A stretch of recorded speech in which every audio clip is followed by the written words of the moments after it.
Good morning. Praise the Lord. Today, July 1st, we are in a new month. Half the year is over. Please remember that second coming is fast approaching and we should get ready. Today, we'll talk about King Ahaz, who was a very bad example. 2 Chronicles 28, 22 and 23. In his time of trouble, King Ahaz became even more unfaithful to the Lord. He offered sacrifices to the gods of Damascus, who had defeated him, for he thought, since the gods of the kings of Aram have helped them, I will sacrifice to them, so they will help me. But they were his downfall and the downfall of all Israel. Our ancestors definitely influence us, but doesn't necessarily determine our life decisions. King Ahaz of Judah illustrates this truth in two ways.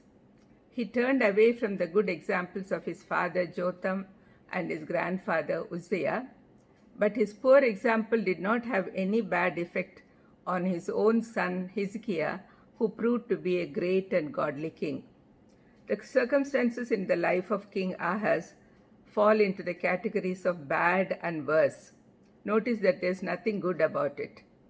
When Judah suffered a humiliating attack from rivals Israel and Aram, the king ignored an opportunity to seek God's help and turned instead to Assyria for assistance. Ahaz's cowardly leadership forced Judah into virtual slavery to the Assyrians. Soon, every evidence that Judah had once been a God-fearing nation was smashed, defaced, and tucked out of sight. Ahaz imported idolatry. He even presented some of his children as offerings to the gods he hoped would rescue him and his nation from their disastrous situation. But God hated such practices, and it was against the law that he had given to the Israelites. God allowed the nation to be conquered in response to Ahaz's evil practices.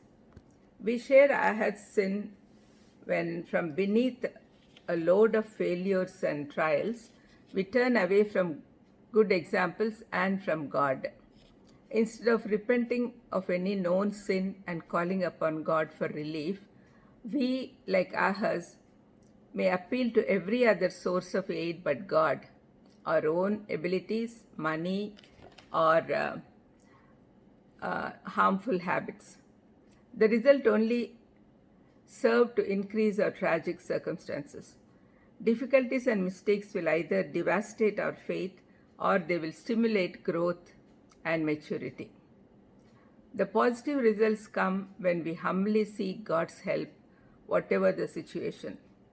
Trials that tempt us to turn away from God should instead spur us to turn towards God. We'll see what lessons we can learn from Ahaz's life. Even though he is a bad example, we should understand every character teaches us something. This bad example should teach us that we shouldn't be like him. First is, fear is never a good excuse for failing to trust God. Second is, some people or things that seem like obvious sources of help or relief may turn out to be controlling and enslaving instead. Third is, good examples in our lives can't prevent us from making wrong choices. So trust God and depend on Him only. Let's pray. Lord, thank you for teaching us about Ahaz and helping us to understand that we should never be like him. Thank you, Lord. Help us to be good. In Jesus' precious name I ask. Amen.